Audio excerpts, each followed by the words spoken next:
I'm Jess Crowley. I'm the General Manager at Bulk Nutrients and we're based down here in Tassie. At Bulk Nutrients, we manufacture and supply sports and nutritional supplements to Australia and New Zealand, and we make quality supplements more affordable. When we first started, our owner Ben was just able to identify through when he travelled overseas that there was a gap in the market in Australia. So there was a lot of imported supplements. There were some good Australian manufactured supplements, but everything tended to be on the high price end of the market, and there wasn't really anything in that value space. When we first started, e-commerce was really only just starting to be a thing, and also the idea that a smaller company or even a sole trader could manufacture supplements and then sell them direct to the customer was really new, and so it was quite hard to establish ourselves when you're in competition with really well-established brands with really high budgets.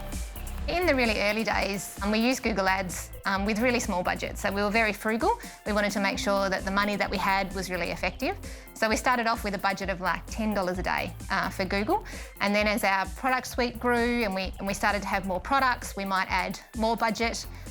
The great thing was that we could pretty instantly see whether it was working or not. Compared to some other forms of media that might be more broad or less trackable, if we started a new ad set, started to target people that typed buy WPI Australia, we could pretty quickly see, if we came up first, you could see that our products were great value when people would click that ad and then purchase. So one of the great things about conversion tracking, particularly for us in the e-commerce space, is we can see when a customer clicks on a link and then what they do after that. So whether they purchase a product or they might download some content.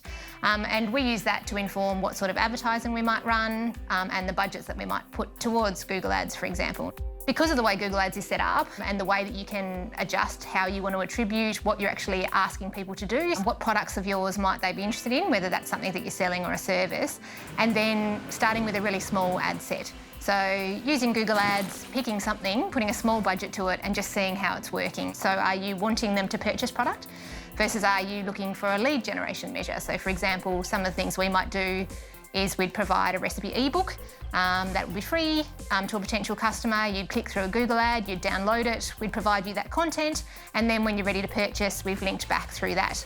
It's really important for us that across all search engine marketing, we're able to liaise with those customers and potential customers at the point that they're at in the journey. Since 2019, about 23% of our revenue was generated through SEO and Google Ads. So that's across people finding our website via Google or clicking on an ad or coming to us via a shopping feed. In financial year 2022, that's close to 35% now.